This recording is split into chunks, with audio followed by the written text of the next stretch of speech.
Trailer तो देखा ही है। उसके बाद एनजीटी के रूल्स जो है मिनरल माइनर रूल्स 2016 को उनको हम इंप्लीमेंट कराएंगे। उसके बाद हेल्थ डिपार्टमेंट आपने देखा बहुत सारी फेक एंड फॉर्ज्ड डिग्रीज है, उन डॉक्टर्स को हम निकालेंगे सिस्टम से, और जिनके फार्मासिस्ट के फेक सर्टिफिकेट्स हैं उनको निकालेंगे, जो क्रीम और डिजर्विंग है उनको इन करेंगे। उसके बाद अगर हम यहाँ एक टेबलेट लेते हैं नहीं होता, और दिल्ली में वही टेबलेट ले लेते हैं, उससे लोगों को फर्क पड़ता है। या इवन दिल्ली में हम एक स्ट्रिप लेते हैं, उस दवाइयों पे लिखा हुआ है 200 रुपीज 300 रुपीज, और यही यहां पर वो दवाइयां 800 900 की स्ट्रिप मिलती है। इसलिए वेरिएशन है उनमें, कंपोजिशन में वेरिएशन है, उसको हम अकाउंटेबल बना के दे देंगे आप लोगों को, यह हमारा प्रॉमिस है। हॉर्टिकल्चर में आपने देखा होगा कोल्ड स्टोरेज का माफिया है। कोल्ड स्टोरेज वालों ने अब ऐसा रूल चलाया है, जितनी भी हमारे ग्रोवर्स है उनकी जो एप्पल बॉक्सेस है वो खुद बेचते हैं, और माफिया और बढ़ता जा रहा है। उसके बाद हाई डेंसिटी प्लांटेशन में हर जगह कंप्लेंट्स है, जो हाई डेंसिटी से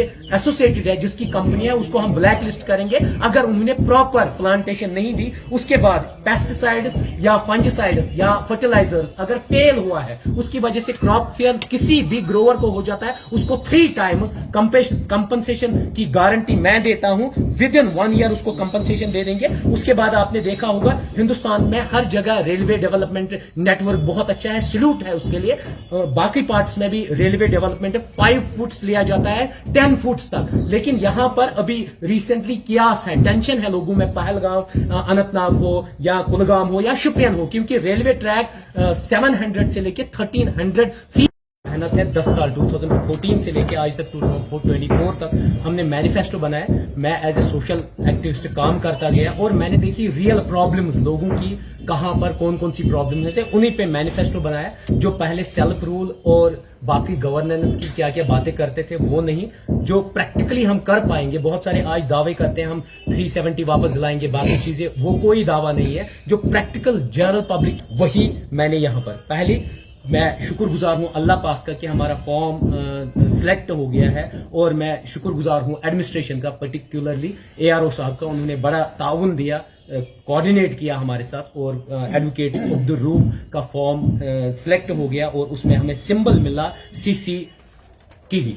ये है CCTV, और अल्लाह की मर्जी यही थी, क्योंकि आप लोगों को पता है पिछले 10 साल से मैं काम कर रहा हूं फाइट अगेंस्ट करप्शन पे, और बहुत सारे स्कैम्स, चाहे इलीगल माइनिंग हो, चाहे इलीगल प्राइवेट स्कूल का माफिया हो, चाहे इलीगल फार्मासिस्ट्स हो, चाहे इलीगल जो फर्टिलाइजर्स पेस्टिसाइड्स बेच रहे हो, या इलीगल डिग्रीज, उसमें EWS या ओपन मेरिट कैटेगरी पे जो हमने बात की, जो या हमारा गुज्जर एंड बकरवाल का तबका, उनकी एट्रोसिटीज हो, उनका ऑपरेशन हो, उनके लिए मूवेबल हॉस्पिटल्स की बात हो, मूवेबल स्कूल्स की बात हो, और उनकी ही रीजन में उनकी फैकल्टी की बात हो, वो सब मैंने इससे पहले किए हैं। और 24/7 आपने देखा 10 सालों से मैं काम कर रहा हूं, और हमने मैनिफेस्टो के चंद इंपॉर्टेंट पॉइंट्स बनाए, 15 पॉइंट्स है, ये मैंने आप लोगों को भी बांटा। सबसे पहले अगर आप लोग हमें वोट करोगे, उसमें अगर कैंडिडेट इन हो जाता है विद इन 6 मंथ्स, 18 कॉन्स्टिट्यूएंसीज में है, करप्शन फ्री करेंगे, उसके साथ ड्रग फ्री होगा। अब आप कहेंगे कैसे? हम एडमिनिस्ट्रेशन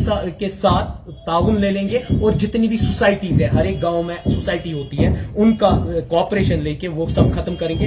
प्राइवेट स्कूल का माफिया आपने देखा, एडमिशन फी कितना है, बुक सेपरेट चार्ज किए जाते हैं, जूते यूनिफॉर्म, वो सब माफिया खत्म होगा, क्योंकि ऑलरेडी एडमिनिस्ट्रेशन ने ऑर्डर्स निकाले, वो उनको इंप्लीमेंट खाली करना है, वो करके दे देंगे आप लोगों को। उसके बाद वहां पर प्राइवेट स्कूल्स में हमारे टीचर है, they get hardly meagre salary, 2700 salary है, 3000 हमारी बहनों की सैलरी है, उसको हम इनकलकेट करके जो बेसिक मिनिमम वेजेस एक्ट है उसके अकॉर्डिंग उनकी सैलरी होगी। और उसके बाद कंप्लीट बैन इलीगल माइनिंग का होगा, क्योंकि इलीगल माइनिंग का माफिया जो है, रिसोर्सेज जम्मू एंड कश्मीर के लोगों के हैं, चाहे हिंदू हो, मुस्लिम हो, सिख हो, ईसाई, उसके रिसोर्सेज, लेकिन वो उनको लीज पे लिया जाता है। लीज के बाद जो ट्रैक्टर वाला यहां है उसको नहीं उठाने देते हैं वो प्रोडक्ट। मैंने इसके लिए बहुत अच्छा प्लान सोचा है। अगर लीज का 2 करोड़ 3 करोड़ एक बेल्ट में आता है, हम उन ट्रैक्टर वालों से 5-5 हजार रुपए 1 साल का ले लेंगे, और वो डिपॉजिट करेंगे गवर्नमेंट खजाने में। उससे क्या होगा? उससे इनकम जनरेशन होगा, गवर्नमेंट खजाने डायरेक्टर, क्योंकि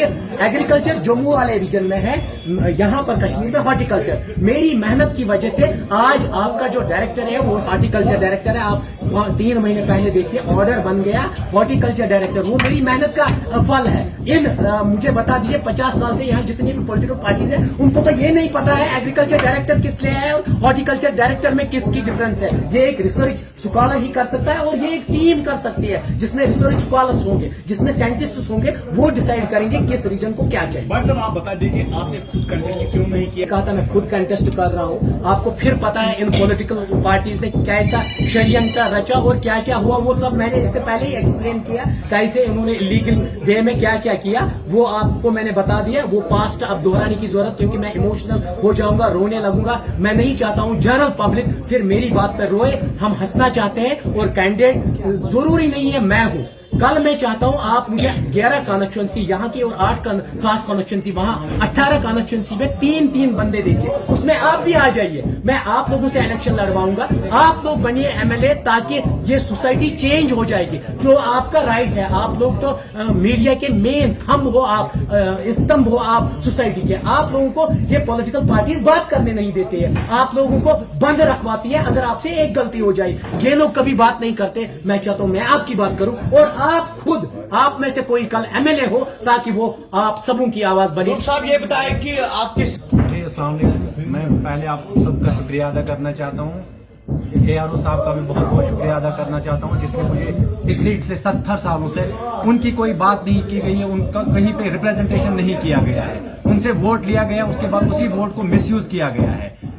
यहाँ पे बात नहीं है जीतने या हारने की, लेकिन मैं मेरा जहां तक ताल्लुक है, जहां तक मेरी आइडियोलॉजी है, मैं इस टाइम पे ये चाहता हूं कि जितना भी जम्मू एंड कश्मीर का यूथ है, जितने भी आइडियोलॉजिस्ट पर्सन है, वो देखेंगे कि उन्होंने हर किसी को अपॉर्चुनिटी दे दी है। PDP को दिया है, NC को दिया है, हर किसी गवर्नमेंट को 5 साल 10 साल 15 सालों से चला रहे हो, लेकिन उन्होंने उनके लिए कुछ भी नहीं किया है। मैं एक यूथ हूं, मैं एक परस्यूइंग PhD स्कॉलर हूं, इस टाइम पे PhD भी कर रहा हूं। मुझे पता है कि मैं कितना ज्यादा सफर हो रहा हूं जॉब की वजह से, बाकी चीजों की वजह से, और ये चैलेंज मेरे लिए नहीं है, पूरे जम्मू एंड कश्मीर के लिए चैलेंज की बात है। अगर वो मुझे साथ दे देंगे तो ये कोई मुश्किल काम नहीं है सीट को हासिल कर लेना। ये मेरी सिर्फ कामयाबी नहीं होगी, ये उन लोगों की कामयाबी होगी जो मुझे सपोर्ट करेंगे, जो मुझे पार्लियामेंट तक पहुंचाएंगे, ना कि दिल्ली को रिप्रेजेंट करूंगा जम्मू एंड कश्मीर के अंदर। जी।